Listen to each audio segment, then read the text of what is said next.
కాలభైరవుడి వృత్తాంతం గురించి కాశీఖండంలో ఎంత గొప్పగా చెప్తారంటే, మనిషి తట్టుకోలేని కష్టాలలో అత్యంత భయంకరమైనటువంటి కష్టం కారాగారవాసం. కారాగారవాసం అంతటి భయంకరమైన కష్టాన్ని ఎదుర్కోవలసి వచ్చినప్పుడు కూడా కాలభైరవ చరిత్ర చదివినా, కాలభైరవాష్టకం చదివినా, కాలభైరవోపాసనం చేసినా వాళ్ళు రక్షింపబడతారు అంటుంది శాస్త్రం. అంత అద్భుతమైనటువంటి మూర్తి ఆ కాలభైరవుడు. సాక్షాత్ పరమేశ్వరుడే కాలభైరవుడిగా ఆవిర్భవించాడు ఒకానొకప్పుడు. కాలభైరవావతారంలో ఆయన లోకానికి కొన్ని మర్యాదలు నేర్పాడు. అందుకే ఒకప్పుడు అందరికీ ఎలా అతిశయం కలుగుతూ ఉంటుందో, గర్వం కలుగుతూ ఉంటుందో, అలా త్రిమూర్తుల యందు కూడా ఇటువంటి పోకడ ఒకటి రజోగుణ సంబంధమైనటువంటి వారి యందు కలుగుతూ ఉంటుంది. సృష్టికర్త అయినటువంటి చతుర్ముఖ బ్రహ్మగారు సహజంగా రజోగుణ తత్వంతో ఉంటాడు, అందుకే ఎరుపు రంగుతో ఉంటాడు. ఆయనకి ఒకప్పుడు ఎందుకో ఒక భావన కలిగింది, ఆయనకి 5 తలలు ఉండేవి. నాకు 5 తలలు, పరమశివుడికి 5 తలలు, సద్యోజాత అఘోర తత్పురుష వామదేవ ఈశానములని 5 తలలు ఆయనకి. నాకు 5 తలలు, నాకంటే బ్రహ్మగారికి 5 తలలు. నాకు శంకరుడికి ఏం తేడా? మేమిద్దరం సమానం, నేనే సృష్టిలో అధికుణ్ణి అని వేదములను పిలిచి అడిగాడు. నేనా కాదా అన్నాడు. ఋగ్వేదము, సామవేదము, యజుర్వేదము, అథర్వణ వేదము కూడా నువ్వు కాదు, పరమశివుడే సృష్టికంతటికి కూడా మహాపురుషుడు, ఆయననే వేదములన్నీ కొలుస్తున్నాయని చెప్పి ఆయన అంగీకరించలేదు. ఆయన అహంకారం తగ్గించడానికి శంకరుడు సభలోకి ప్రవేశించాడు. ప్రవేశిస్తే ఒక్కొక్కసారి అతిశయం, గర్వం అనేటటువంటిది కలగకూడదు, కానీ అది కలిగితే ఎంతటి వారిని కూడా ఎలా పడగొట్టేస్తుంది అన్నదానికి ఈ ఆఖ్యానాలన్నీ వస్తాయి. రామకృష్ణ పరమహంస ఒక అద్భుతమైన మాట చెప్పేవారు. ఒకప్పుడు ఒక మహారాజు గారు ఒక భద్రగజం మీద ఎక్కి వస్తున్నాడు. భద్రగజం అంటే ఎంత ఉంటుంది? గురువాయూరులో రాత్రి కృష్ణుడి ఆలయం చుట్టూ ప్రదక్షిణం చేస్తాయి ఏనుగులు, అందులో భద్రగజాలు వస్తాయి. భద్ర అనే జాతికి చెందినటువంటి ఏనుగులు. అసలు ఆ ఏనుగుని చూస్తే ఓ పెద్ద కొండ శిఖరం నడిచి వెడుతున్నట్టు ఉంటుంది, వచ్చి వరుస క్రమంలో నిలబడతాయి గుడి చుట్టూ. అది ఎక్కాలంటే నిచ్చెన వేసుకుని ఎక్కాలి. కానీ ఎంత క్రమశిక్షణగా ఉంటాయంటే, దాని కుంభస్థలం మీద కృష్ణ పరమాత్మ విగ్రహం పెడతారు. పెట్టి అర్చకుడు ఎక్కడానికి వచ్చినప్పుడు అది కాలు చాపి ఈ సంధి భాగం బయటికి వచ్చేటట్టుగా, ఎముక పైకి వచ్చేటట్టుగా ఉంచుతుంది. ఉంచి తల ఇలా పెడుతుంది. పరిగెత్తుకుంటూ వచ్చి అర్చకుడు దాని చెవి పట్టుకొని ఈ సంధి భాగమునందు ఎగిరి కాలు పెట్టి మెట్లెక్కినట్టుగా దాని శరీరం మీద ఎక్కేసి కుంభస్థలం మీద కూర్చుంటాడు. అంతెత్తునుంటుంది భద్రగజం. అది దగ్గర నుంచి వెడుతూ ఉంటేనే ఉద్విగ్నత కలుగుతుంది. అటువంటి భద్రగజం ఎలా ఉంటుందో అంత ఎత్తున ఉండేటటువంటి స్వరూపమైతే భద్రగజంలా నడుస్తున్నాడు రా అంటారు. అలా ఒక మహారాజు అటువంటి భద్రగజం మీద వెళ్ళిపోతున్నాడు రాజవీధిలో. అటువంటి ఏనుగు వస్తోందంటే దాని ఒక్కొక్క కాలు ఇంతంత లావులు ఉంటుంది, పాదం ఎత్తి వేస్తే గుండ్రంగా ఉంటుంది, ఏ ప్రాణైనా అణిగిపోతుంది, అందుకని అన్ని పక్కలకు పోతాయి. అటువంటి ఏనుగు వస్తుంటే కన్నంలోంచి ఓ చిరుకప్ప ఒకటి పైకొచ్చి కప్ప కాలెత్తింది. కాలెత్తి చెయ్యి బుద్ధి లేని ఏనుగా పక్కకి పో అని ఆశ్చర్యపోయారు. రామకృష్ణ పరమహంస శిష్యుడు నిలబడున్నారు అక్కడ. వాళ్ళకి సిద్ధులు ఉన్నాయి. ఆ శిష్యుడు చూసి గురువుగారి వంక తిరిగి అన్నాడు, హే బ్రహ్మన్, ఒక భద్రగజం వస్తోంది, దాని మీద మహారాజు వస్తున్నాడు. ఒక కప్ప కన్నంలోంచి బయటకు వచ్చి ఏనుగు మీద కాలెత్తి పక్కకు పోతావా పోవా అంటోంది. దీనికి బుద్ధిహీనత, అతిశయమా? ఎందుకు ఇలా కాలెత్తిందని అడిగారు. అడిగితే పరమహంస ఒక్క నిమిషం కళ్ళు మూసుకొని కళ్ళు తెరిచి అన్నారు, ఇవాళ సాయంకాలం ఈ రహదారి మించి ఒక జేబుకి చిల్లు ఉన్నటువంటి లాల్చీ వేసుకున్న వ్యక్తి వెళ్ళాడు. ఆయన జేబులో 4 పావలాకాసులు ఉన్నాయి. పావలాకాసు చిన్నగా గుండ్రగా ఉంటుంది కదూ, ఆ కన్నంలోంచి జారి పావలాకాసు కింద పడింది. కింద పడిన పావలాకాసు దుల్లుకుంటూ ఆ కన్నంలోకి వెళ్ళింది. కన్నంలో కప్ప ఉంది, కప్పకి పావలాకాసు దొరికింది. ఇప్పుడు కప్ప దగ్గర పావలా ఉంది కదూ, ఏనుగు మీద కాలెత్తింది. పావలా ఉన్న కప్ప ఏనుగు మీద కాలెత్తితే అన్నీ ఉన్నాయనుకున్న నాబోటిగాడు విర్రవీగితే అందులో అతిశయం ఎంత విచిత్రమైన లక్షణాన్ని కల్పిస్తుందో చూడండి. బ్రహ్మగారి అంతటి వాడికి ఒకప్పుడు ఈ ఆవేశం వచ్చింది. ఎందుకు అంటే తలల సంఖ్య లెక్క పెట్టాడు. నాకు 5, నీకు 5. ఇదే బ్రహ్మగారి కౌశికీ వృత్తాంతంలో పార్వతీదేవి దగ్గర అంత వినయంతో మాట్లాడాడు. ఒకనాడు నా నొసటి నుంచి పైకొచ్చావు, నాకు పుత్రసముడివి, నా కాళ్ళు పట్టుకు నమస్కరించు, ఆశీర్వదిస్తా అన్నాడు. శంకరుడు చూశాడు, ఓహో చాలా ఉద్ధతితో ఉన్నాడు, అహంకారంతో ఉన్నాడు. నాకు 5 తలలు, తనకు 5 తలలు అనుకుంటున్నాడు. కానీ నా 5 తలల వెనక ఒక తత్వం ఉంది. అది తూర్పుకి తిరిగి ఉన్నటువంటి తలని తత్పురుష ముఖం అంటారు, దక్షిణానికి ఉంటే అఘోర ముఖం అంటారు, పశ్చిమానికి ఉంటే సజ్జోజాతం అంటారు, ఉత్తరానికి ఉంటే వామదేవం అంటారు, పైకుంటే ఈశానం అంటారు. ఈ పంచభూతముల మీద మోక్షం మీద అధికారం కలిగి ఉంటాడు 5 ముఖాలతో. ఖట్మండూలో ఉంటుంది 5 తలలతో ఆ శివలింగం. నాతో సమానుడు అనుకుంటున్నాడు ఈ బ్రహ్మగారు.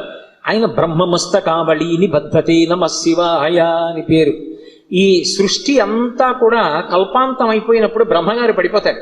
పడిపోతే చూస్తాట శంకరుడు, అయ్యో పాపం, మొట్టమొదట పుట్టాడు అందరికన్నా, వేదములు ఇచ్చి సృష్టి చెయ్యమన్నాను, ఈయన కూడా బొత్తిగా ఇలా శ్మశానంలో పడిపోతే ఏం బాగుంటుంది, ఈయనకు ఓ మంచి స్థానం ఇద్దామని చెప్పి ఆ బుర్రి తీసి ఓ తడపలో గుచ్చుకుని మెళ్ళో వేసుకుంటాడు. ఆయనకి చేతకాక కాదు, ఓ బంగారం గొలుసు చేయించి ఇచ్చేవాళ్ళు లేక కాదు, బ్రహ్మగారిని గౌరవించడానికి ఓ పుర్రేసుకున్నాడు. ఇలా ఎంతమంది బ్రహ్మలు విడిపోయారో ఆ పుర్రెల మాల పెద్ద మాల అయింది. పునుకల పేరు కంఠమున భూరి భుజంగము భూషణంబుగా అనయము భస్మధారణము ఎద్రి నివాసము మేరు విల్లుగా అనుగుగ దంతి జన్మమును హస్తమునందు కపాల చోళముల్ పడిబడి దల్తు శంకరు కృపావర రూపమును ఆశ్రయించదన్నంటారు. ఇప్పుడు అంతమంది బ్రహ్మల యొక్క పునుకలు ఆయన మెడలో హారంగా ఉంటాయి, అందుకేసుకుంటాడు పుర్రెలమాల. అరే, ఈ బ్రహ్మకి అతిశయం కలిగిందని తనలోంచి ఒక ప్రాణిని ఉత్పన్నం చేశాడు. భృంగి యొక్క అంశ, భృంగి యొక్క అవతారం వచ్చినటువంటి వాడు. ఒక్కసారి పరమశివుని అంశతోటే భైరవుడు ఉత్పన్నమయ్యాడు. ఆ భైరవుడు ముమ్మూర్తుల పరమశివుడు ఎలాగే ఉంటాడో అలాగే ఉంటాడు. ఆయన వస్తూనే ఆ బ్రహ్మగారి యొక్క పైన ఉన్నటువంటి తలకాయని పెద్ద యుద్ధం చేయలేదు, ఇలా గిల్లేశాడంతే. లోకంలో చూడండి ఓ మాట అంటారు, అదేంటో అలా గిల్లేస్తున్నాయేట్రా అంటారు. అన్నిటికన్నా తేలిక ఏమిటంటే గిల్లేయడమే. అలా వెళ్ళిపోతే ఇలా గిల్లేసాడు అనుకోండి, తీయిపోతుంది అంతే. అది బాగా బలం ఉన్నవాడు ఏం చేస్తాడు, గిల్లుతూ ఉంటాడు. గిల్లి గజ్జాలు ఎట్టుకుంటాడు అంటారు. అందుకే గిల్లేయడం అంటే అంత తేలిక. యువతల వాడికి బలం ఎక్కువ ఉంటే బలం తక్కువ ఉన్నవాడిని గిల్లేస్తాడు. అందుకే బ్రహ్మగారి 5వ తలకాయని కష్టపడి తొలగతోశాడం లేదు, గిల్లీశాడంటారు. శంకరాచార్యులు వారు సౌందర్యలహరిలో కూడా అలాగే రాశారు, అంత అందంగానూ రచన చేశారు. మృణాళీ మృద్వీనాం తవ భుజలతానాం చతసృణాం చతుర్భిః సౌందర్యం సరసిజ భవస్తౌతివదనైః నకేభ్యః సంత్రస్సన్ ప్రథమమథనాదందకరిపోః చతుర్ణాం శీర్షాణాం సమమభయ హస్తార్పణధియా అన్నారు. శంకరులకు శంకరులే చెల్లు. అహంకరించాడని కాలభైరవుడు ఓ తలకాయ గిల్లేశాడు. ఏమండి, ఇప్పుడు నేను ఇలా పట్టుకుని ఇలా గిల్లేశాను అనుకోండి, ఆ మిగిలిన పువ్వు ఏమనుకుంటుంది, దాన్ని ఒకదాన్ని గిల్లేడు నా జోలికి రాడనుకుంటుందా? ఏమో ఇలా అన్నవాడు మళ్ళీ ఇలా అంటే అది ఉడికిపోతే మళ్ళీ వచ్చేస్తుందేమో చెయ్యని. ఇప్పుడు ఇలా అన్నవాడు మళ్ళీ ఇంకోటి ఇలా అంటే 3 ఉంటాయి ఇంకా. అందుకని ఆయన ఏం చేశాడంటేట, బ్రహ్మగారు ఒక తలకాయ గిల్లేయగానే ఇంకా 4 తలకాయలు మిగిలాయి. అమ్మవారి వంక చూశాట. అమ్మవారు 4 చేతులతో ఉంటుంది కదా. అమ్మా, నేను తామర పువ్వులోంచి పుట్టాను, నీ చేతులు తామర పువ్వుల్లో ఉంటాయి, కాబట్టి మన ఇద్దరికీ ఓ బంధుత్వం ఉంది. అమ్మా, నా 4 తలకాయలు తామర పువ్వుల్లాంటి నీ చేతుల కింద పెడతాను, కాపాడమ్మా అని 4 తలకాయలు గబగబా పెట్టుకెళ్ళి అమ్మవారు 4 చేతుల కింద పెట్టేటప్పటికి మళ్ళీ గిల్లుదామని చూశాడు. పైన అమ్మవారి చెయ్యి ఉంది, నవ్వి ఊరుకున్నాడు. అలా అమ్మా, నీ చేతులు పెట్టుండకపోతే బ్రహ్మగారి తలకాయలు ఉండేవో ఉండకపోవు. ఏమో గిల్లేసిన వాడు ఓటే గిల్లుతాడని నమ్మకం. కాబట్టి నకేభ్యః సంత్రస్సన్, గోటితో గిల్లేశాడంతే. కాలభైరవుడంతే అంతటి ప్రచండ శక్తి స్వరూపుడు. కాశీఖండంలో ఆయన గురించి ఒక అద్భుతమైనటువంటి విశేషం చెప్తారు. అజుండు తాను అధికుండుననుచు గర్వింప కరనఖాగ్రమునత చిరము త్రుంచి సాకారయగు బ్రహ్మహత్యతో చనుదేరి సర్వలోకంబులు సంచరించి వైకుంఠమునకేగి రమా వైకుంఠులర్చించ అమృతభిక్షాసనం అరగించి కాశికానగర కంఠోపదేశంబున పగలవైచకరంపు బ్రహ్మపునుక ఆధిపత్యంబు పొందె కామారి చేత ప్రియవైచిన చోట కబురము చేసి కాశికాపురమునకు 7 గడయు చూపే క్రోధభైరవ దేవుండు ఉభజన్మ అంటారు. ఆయన బ్రహ్మగారి తలకాయ తుంపేశాడు. తుంపేస్తే ఆయన బ్రహ్మగారు బ్రహ్మహత్యాపాతకం వచ్చింది. పరమశివుడికి బ్రహ్మహత్యాపాతకం ఉంటుందా? ఆయన విధికి నిషేధానికి అతీతుడు. కానీ లోకంలో శివుడే చేశాడు కదా, మేమెందుకు చెయ్యకూడదని రేపు పొద్దున్న తెలియక జనులు బ్రహ్మహత్యా దోషం చేస్తే కట్టి కుడిపేస్తుంది. అందుకని దాని పాపం ఎంత కఠినంగా ఉంటుందో చూపించడానికి తాను బ్రహ్మహత్యాపాతకం పోగొట్టుకోవడానికి చెయ్యవలసిన ప్రాయశ్చిత్తాన్ని చేసి చూపించాడు. ఆ తల వచ్చి అంటుకుంది పుర్రె. ఆ చేతికి అంటుకున్న పుర్రెతోటి కపాల భిక్ష అందరినీ భిక్షాటన చేస్తూ లోకములన్నీ తిరిగాడు. తిరిగి తిరిగి తిరిగి తిరిగి ఒక రోజున వైకుంఠానికి వెళ్ళాడు. అబ్బా, ఇటువంటి అతిథి ఎక్కడ దొరుకుతాడు? ఊరక రారు మహాత్ములు మా రథముల ఇండ్ల కడకు వచ్చుటెలెల్లం కారణము మంగళములకు మీరొచ్చుట శుభమాకు నిజము మహాత్మా అంటాడు నందుడు గర్గుడు వస్తే దశమస్కంధంలో. అలా గబగబా పరిగెత్తుకొచ్చి లోపలికి పిలిచి శ్రీమన్నారాయణుడు లక్ష్మీదేవి కూర్చోపెట్టి ఆయనకి ఆతిథ్యం ఇచ్చారు. ఆ ఆతిథ్యం ఇచ్చినప్పుడు ఏదో లౌకికంగా ఉండినటువంటి అన్నం పెట్టలేదు. భిక్షాన్నంగా ఏం పెట్టారంటే మనోరథము అనబడేటటువంటి ఒక అద్భుతమైనటువంటి అమృతం ఉంటుంది. అది ఒక్క వైకుంఠంలో వాళ్ళ దగ్గరే ఉంటుంది. ఆ అమృత రసాన్ని పెట్టారు. పెడితే ఆ అమృత పాయసం ఆరగించి లక్ష్మీ విష్ణువుల చేత అర్చింపబడిన వాడై బయలుదేరాడు. అన్ని లోకాలు తిరిగి తిరిగి తిరిగి తిరిగి కాశీపట్టణానికి వచ్చాడు. కాశీపట్టణంలోకి ప్రవేశించగానే చేతికున్నటువంటి బ్రహ్మకపాలం ఊడి కింద పడి బద్దలైపోయింది. అంటే కాశీపట్టణం అంత గొప్ప పట్టణం. అందులోకి వెళ్ళగానే బ్రహ్మహత్య పోయింది. అప్పుడు ఆ లోపలికి వెళ్ళిన తర్వాత శంకరుడు బయలుదేరి వచ్చి ఈ కాశీపట్టణానికి అంతటికీ నిన్ను అధిపతిగా అభిషేకం చేస్తున్నానని కాలభైరవుణ్ణి కాశీపట్టణానికి పట్టాభిషిక్తుణ్ణి చేశాడు సంరక్షకుడుగా. ఆధిపత్యంబు పొందే కామారి చేత అంత అద్భుత రూపాన్ని పొందాడు. భైరవ అంటారు. భైరవ అంటే కుక్కకి భైరవ అని పేరు. ఎందుకంటే భయ్య నరుస్తుంది కాబట్టి, రవము అంటే శబ్దము, భయ్య నరిచి మీద పడుతుంది కాబట్టి భైరవ అంటే కుక్క. భైరవుడు వచ్చాడంటారు. కాదు, భైరవ అన్న మాటకు అర్థం ఏమిటంటే ఎవరిని చూస్తే హడిలిపోతామో, ఎవరిని చూస్తే భయం వేస్తుందో, ఎవరిని చూస్తే ఇక బుద్ధి పని చెయ్యదో అటువంటి భయంకరమైనటువంటి రూపంతో ఉండేటటువంటి వాడికి భైరవ అని పేరు. లోకంలో ఎవరైనా సరే బాగా పాపములు చేసి చేసి చేసి చేసి చేసి చేసి శరీరం విడిచిపెట్టేశారనుకోండి, ఈ లోకం విడిచిపెట్టి వెళ్ళిపోయేటప్పుట భైరవయాతన అని ఉంటుంది. ఆయన క్రోధ రూపంతో వెంటబడతాడు బెత్తం పట్టుకుని. ఆయన్ని చూసేటప్పటికి భయపడి చెమటలు కక్కుతూ పరిగెడతారు. పరిగెత్తి పరిగెత్తి పరిగెత్తి దాహార్తితో యమసదనం దగ్గర అగ్నిజ్వాలలతో ఉంటుంది తోరణం. ఆ తోరణం కింద నుంచి దూరుతాడు కాలిపోతూ. ఆ దోషం పోవాలి అంటే కాలభైరవ దర్శనం చేస్తారు. కాఠ్మండూలో కాశీపట్టణంలో కాలభైరవ దేవాలయాలు ఉన్నాయి. కాలభైరవ దర్శనం చేస్తే భైరవ దండన అని ఆయన వేస్తాడు. ఓ బెత్తం పెట్టి ఓసారి వీపు మీద కొడతారు ఇలాగా. అంటే అక్కడతో ఆ పాపాన్ని తీసేస్తాడు. ఆ చాలా అనుగ్రహమూర్తి. అలాగే కార్తీక మాసంలో వచ్చేటటువంటి పౌర్ణమి నాడు జ్వాలాతోరణం చేస్తారు. కొత్త గడ్డి తీసుకొచ్చి తోరణం కట్టి ఆ గడ్డి అంతా పెట్టి ఆవు నెయ్యి పోసి వెలిగిస్తారు. వెలిగించి పార్వతీ పరమేశ్వరులు పల్లకీలో వెళుతుంటే హరహర మహాదేవ శంభో శంకర అంటే భక్తులు కూడా పల్లకీతో వెళ్ళి మళ్ళీ వస్తూ ఉంటారు. ఎందుకు అలా వెళ్ళి వస్తూ ఉంటారు అంటే నరకలోకానికి వెళ్ళి అగ్నితోరణం కింద నుంచి దూరవలసినటువంటి అగత్యాన్ని తీసేసి ఇక్కడే అగ్నితోరణం కింద నీవు అక్కడ చూడక్కర్లేదురా, నేను నీకు అండ ఉంటాను, బెంగ పెట్టుకోకని ఆయన నడిచి ఆయన వెనక మనం నడిస్తే ఇంకా అక్కడ అగ్నితోరణం చూడక్కర్లేదు, తిన్నగా మంచి లోకాలకు వెళ్ళిపోతాడు. దానికోసం ఇక్కడ ఆయన అద్భుతమైనటువంటి జ్వాలాతోరణం చేస్తాడు. మనం చేస్తే అనుగ్రహాన్ని శంకరుడి ద్వారా పొందుతామని. అందుకని భైరవ అంటారు. శంకర భగవత్పాదులు కాలభైరవుని యొక్క వైభవం మీద ఒక అష్టకం చేశారు. దేవరాజ సేవ్యమాన భావనాంగ్రి పంకజం వ్యాళ యజ్ఞ సూత్రం ఇందు శేఖరం కృపాకరం నారదాది యోగి బృంద వందితం దిగంబరం కాశికాపురాధినాథ కాల భైరవం భజే. నారదాది యోగి బృంద వందితం దిగంబరం అంటారు. ఆయన నారదుడు వంటి యోగి బృందముల చేత నృతింపబడుతూ ఉంటాడు. దేవరాజ సేవ్యమాన భావనాంగ్రి పంకజం, పావనాంగ్రి పంకజం. దేవరాజు అంటే ఇంద్రుడు.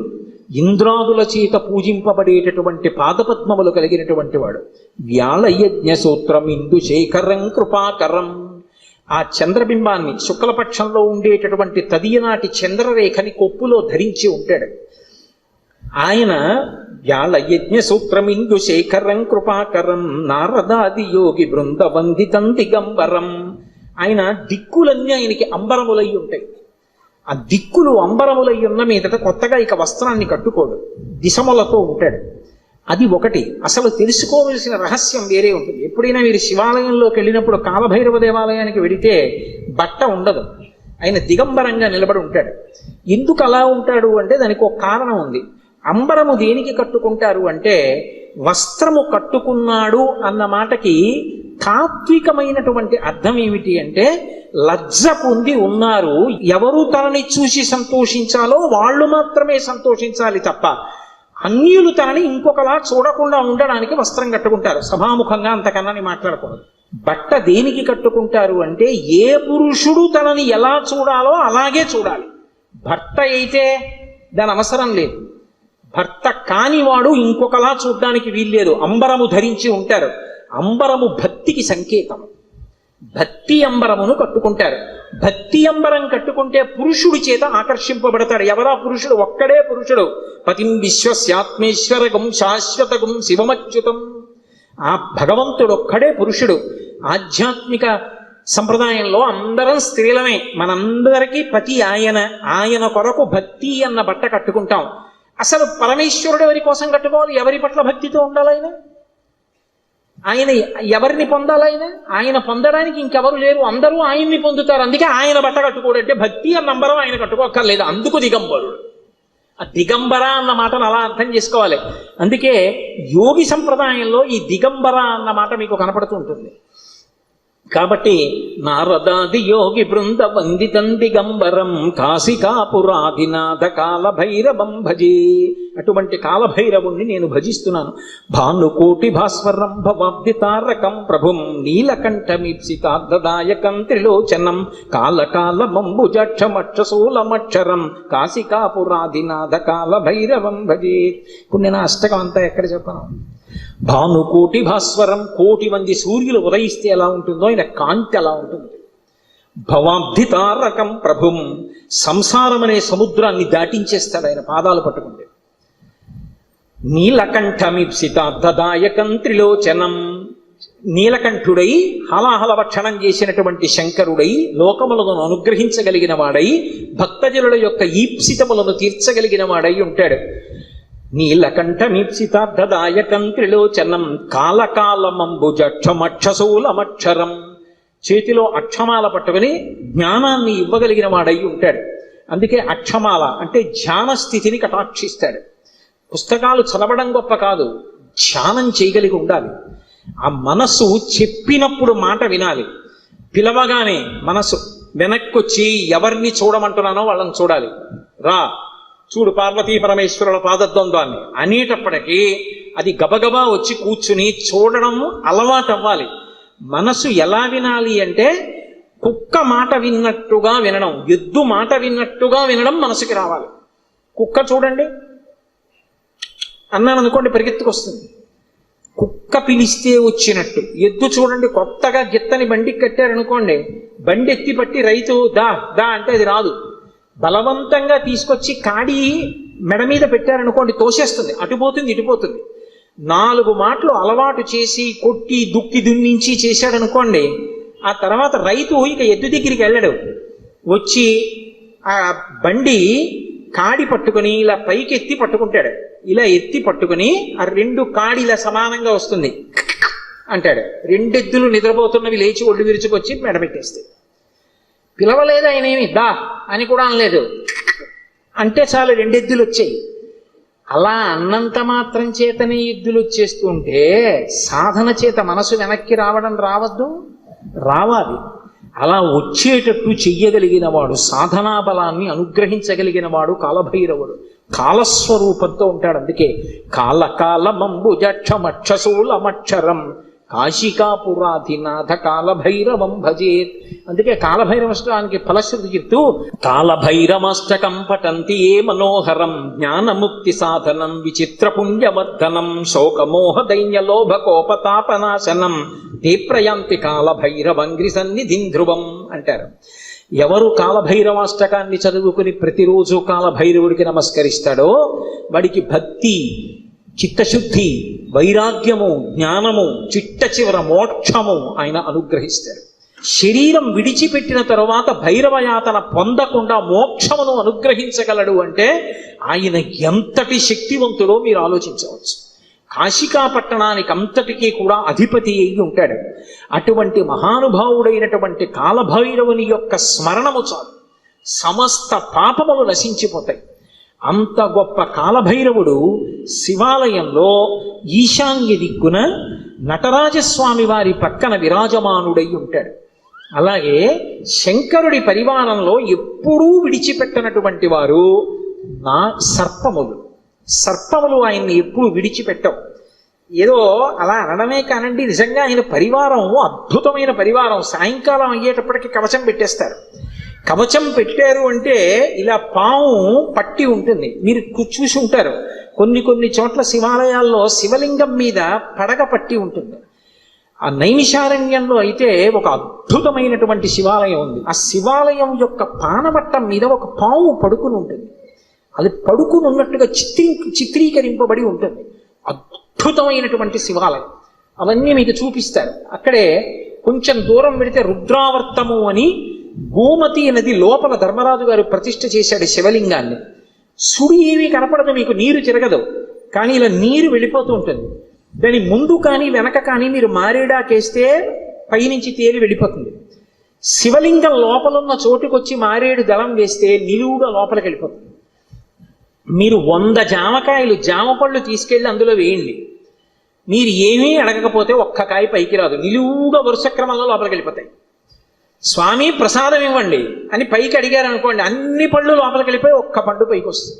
భగవంతుని యొక్క అనుగ్రహము తిరుగులేనిది, ఈశ్వరుడు ఉన్నాడు అనడానికి ప్రబలమైనటువంటి సాక్ష్యాలు అవన్నీ. కాబట్టి ఆ పావు అనేటటువంటిది శివలింగం మీద పడగ పట్టి ఉంటుంది, అమ్మవారి యొక్క స్వరూపం. ఆ నాగులు ఎప్పుడూ శంకరుడితో అనుబంధంతో ఉంటాయి. అసలు ఆ పాము దేనికి గుర్తు అంటే కుండలిని శక్తికి ప్రతీక, అమ్మవారికి ప్రతీక.